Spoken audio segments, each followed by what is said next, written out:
So the economic figures today show we're all getting poorer again, and we're led by the most incompetent Chancellor in history, Rachel Reeves. And there are some very big questions. She said she worked for 10 years at the Bank of England, turns out it was 5.5. Said she was an economist at the Bank of England, turns out she was in customer service. And on expenses, well, she had very big problems when she worked for a bank.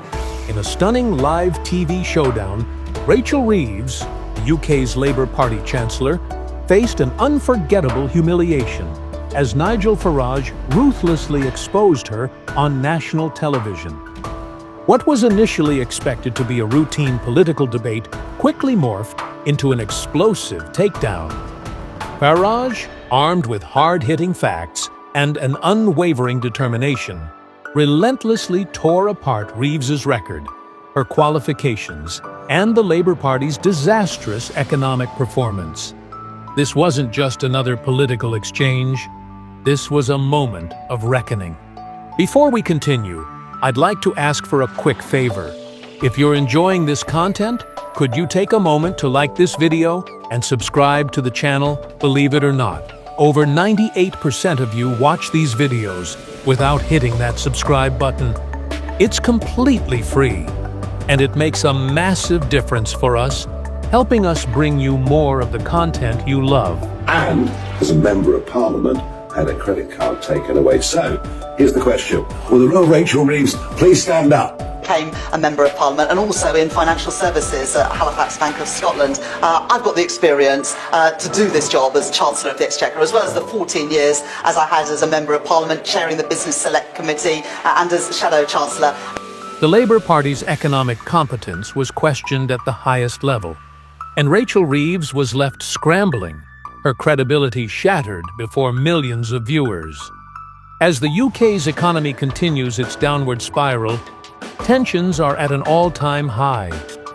Rising inflation, escalating taxes, and the overall economic slowdown have created a perfect storm, leaving British families struggling to make ends meet. Public services are stretched thin. Businesses are facing soaring costs. And people should judge me on the job that I do, fixing the economy, fixing the mess that we inherited from the Conservative government. Says it's absolutely determined to build 1.5 million homes during the course of this Parliament. Interestingly, that was the similar target for the last Conservative government that was in, although I have to say with housing, and we'll deal with it separately perhaps, but... And for the average Briton, hope for a financial recovery seems more distant than ever. In this environment, the Labour Party, under Rachel Reeves's leadership as Chancellor, was expected to provide a clear path forward, a solution to the economic crisis. Known as the party's economic expert, Reeves's credentials were supposed to be the cornerstone of Labour's financial strategy. But as the nation's economic indicators continued to worsen, doubts began to rise. Could Labour really turn things around? Or were their promises just empty words? Nigel Farage, the seasoned political firebrand known for his sharp critiques, saw an opening. He knew this was the moment to strike, an opportunity to expose Labour's weaknesses in front of the nation. And Farage wasted no time. With the precision of a surgeon, he went after Rachel Reeves's background first, setting the stage for a political massacre. Even if we do build 1.5 million homes, that won't even be enough for the number of legal migrants that come over the course of the next 5 years. Reeves had long touted her experience at the Bank of England as a key qualification in managing the nation's finances. For years, she presented herself as a seasoned economist, someone with the expertise to solve the UK's financial challenges. She claimed to have spent over a decade at the prestigious institution, navigating complex monetary policies and economic systems. However, Farage wasn't buying it. He immediately challenged her claims, pointing out a glaring discrepancy.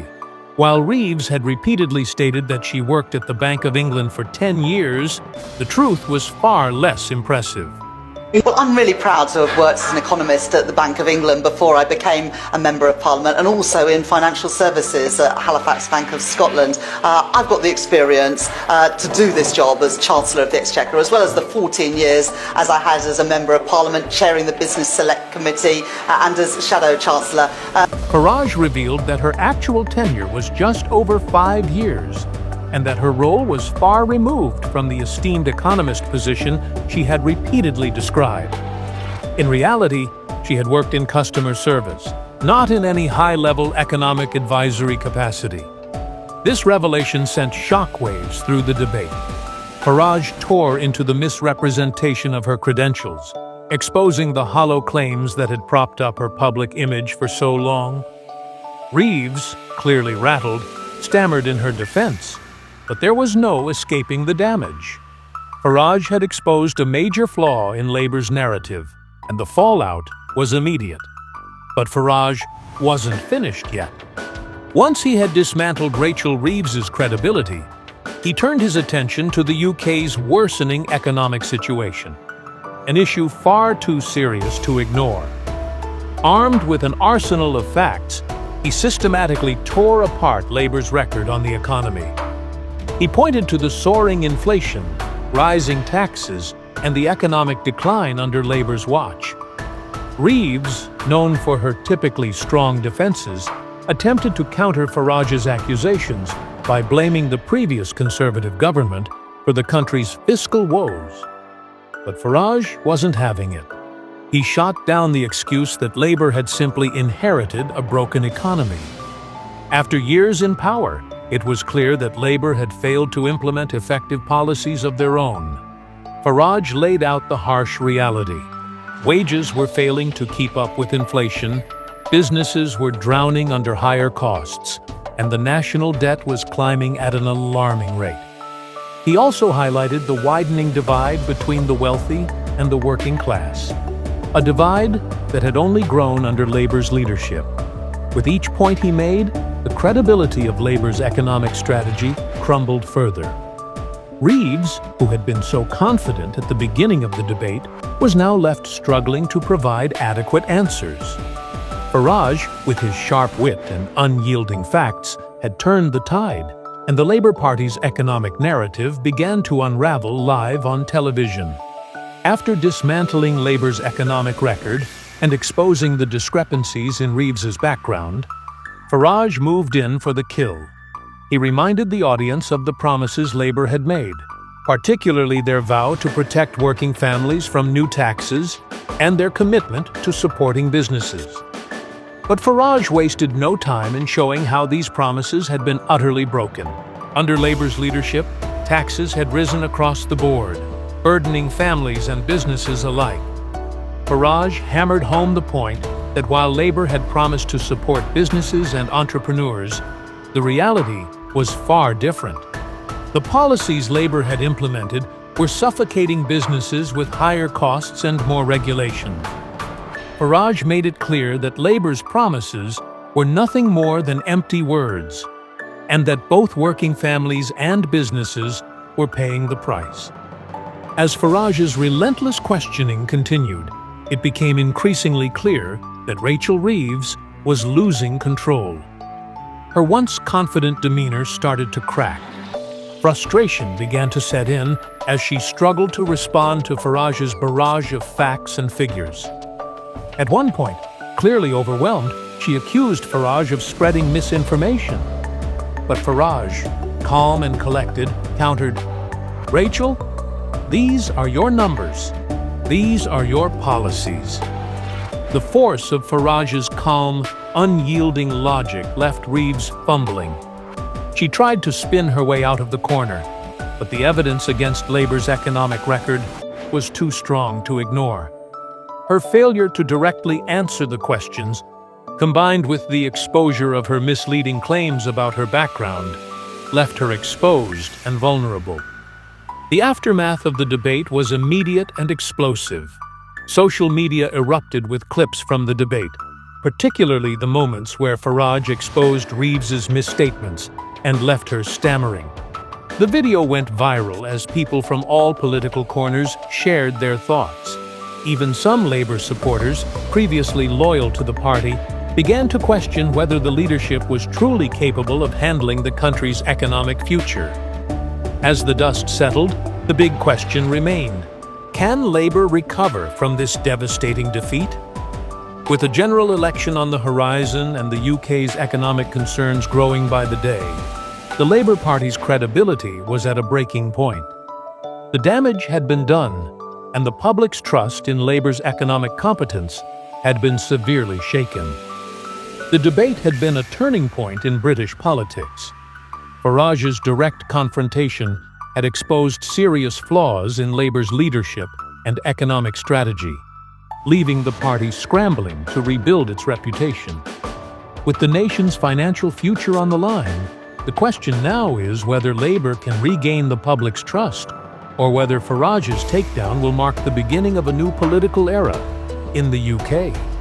Only time will tell. But one thing is certain: this debate has changed the course of the conversation about the UK's economic future. As the debate wore on, Farage's relentless pursuit of truth began to break down Rachel Reeves's defenses completely. With each passing moment, it became increasingly clear that her position was untenable. Farage's calculated approach left no room for escape. Every fact he presented exposed another layer of incompetence and misrepresentation within the Labour Party's economic framework. The once confident, poised Chancellor was now visibly shaken, and it was obvious to the audience that her grasp on the narrative was slipping away. Farage's next move was to challenge Reeves on the supposed solutions Labour had promised during their campaign. One of the most glaring failures he highlighted was the party's promise to reverse austerity measures.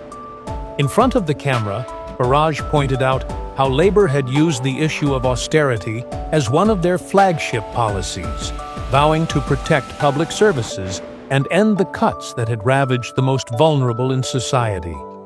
Yet, as Farage so forcefully put it, under Reeves's leadership, not only had austerity not been reversed, but the economic measures enacted by Labour had exacerbated the very problems they had claimed to be solving. It was a calculated strike aimed directly at the heart of Labour's credibility. This was a party that had campaigned against austerity, only to continue implementing policies that failed to deliver on their promises.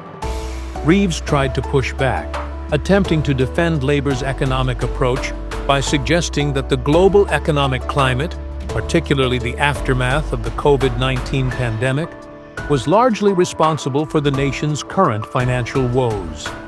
But Farage, seizing the moment, dismissed this explanation as nothing more than a convenient excuse.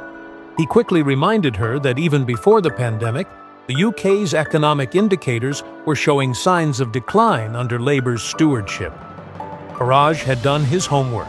He had the facts at his fingertips, and he was ready to show how Labour's policies were a direct contributor to the country's deteriorating economic situation. Reeves, in a desperate attempt to deflect attention from her failures, once again blamed the previous Conservative government. But this only served to make her arguments seem even more hollow. Farage was quick to point out that while the Tories had indeed made their share of mistakes, it was clear that after years of Labour governance, the country was still suffering. Farage ruthlessly outlined how Labour's handling of the economy had led to disastrous results, underscoring the fact that their policies had failed to deliver any meaningful change, and that their leadership had only caused greater division and further inequality in the UK. With his relentless barrage of facts, Farage turned the spotlight on one of the most painful consequences of Labour's economic policies: the destruction of small businesses. Throughout the debate, he repeatedly stressed how businesses, especially small and family-run ones, had been the backbone of the UK's economy. But under Labour's taxation policies and burdensome regulations, many had been driven to the brink of collapse. Farage described the heart-wrenching reality of entrepreneurs struggling to keep their doors open, unable to cope with the escalating costs of running their businesses in the face of rising taxes and administrative hurdles. He went on to highlight how businesses, which Labour had promised to protect and nurture, were now being crushed under the weight of the very policies that had been sold as pro-business. Farage's words were sharp, and the audience could feel the weight of the message. The Labour Party had not only failed the public, but had also betrayed the very people they claimed to represent: hard-working, small business owners. To make matters worse for Rachel Reeves, Farage took aim at Labour's leadership structure. With chilling accuracy, he pointed out the lack of real leadership and clear vision within the party. He described Labour as a ship without a captain, adrift, with no coherent plan to address the nation's economic challenges. Farage didn't just critique Reeves, he cast a shadow on the entire Labour Party. Under her leadership, he argued, Labour had become a party of contradictions, a party that promised one thing but delivered the opposite. He relentlessly hammered home the point that Labour's internal disarray and lack of direction had made them utterly incapable of providing the decisive leadership needed to address the UK's economic crisis. Farage also reminded viewers of the Labour Party's repeated failures to live up to their promises on key issues like healthcare and education. While the party had presented itself as the protector of the NHS and the advocate for affordable education, Farage pointed out that their policies had undermined both.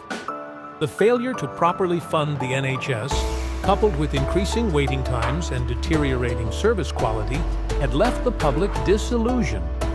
Farage underscored how Labour's lack of foresight had made it increasingly difficult for ordinary Britons to access the services they relied on most. As the debate reached its climax, Farage delivered what could only be described as a final, devastating blow. He turned to Rachel Reeves, who by this point was visibly struggling, and laid out the stark reality. Labour had not only failed to manage the economy, but they had also failed to fulfill even the most basic of promises. The public had been led to believe that a Labour government under Reeves would restore trust, rebuild the economy, and prioritize working families. But what had they received instead? Austerity continued. Businesses were under siege, taxes had risen, and working families were no better off than they had been before. Farage's voice echoed with the unmistakable tone of someone who had won the debate. His final words rang true. Labour had failed the people of the UK. The debate ended with Farage victorious, but the political ramifications were just beginning. In the days that followed, the media exploded with coverage of the stunning showdown, and social media erupted with both praise for Farage's performance and outrage from Labour supporters. Critics of the Labour Party were quick to point out that the debate exposed the deep-rooted flaws within Labour's economic policies and leadership structure. Meanwhile, Farage's supporters celebrated his masterful takedown of Reeves, with many calling it a turning point in the political landscape of the UK. For Rachel Reeves and the Labour Party, the aftermath was harsh. In the days that followed, the Labour Party struggled to regain its footing. Reeves's credibility had been severely damaged, and many began questioning her ability to lead the party forward. Some even speculated that her position as Chancellor could be in jeopardy. The fallout from the debate extended beyond the political elite. Average voters, who had been watching the exchange unfold, began to voice their concerns. The devastating critique of Labour's economic record had left a lasting impact, and the party's reputation would be forever tainted by Farage's brutal takedown. The big question now is whether the Labour Party can rebuild itself in time for the next general election. Can they overcome the damage done by Farage's explosive critique?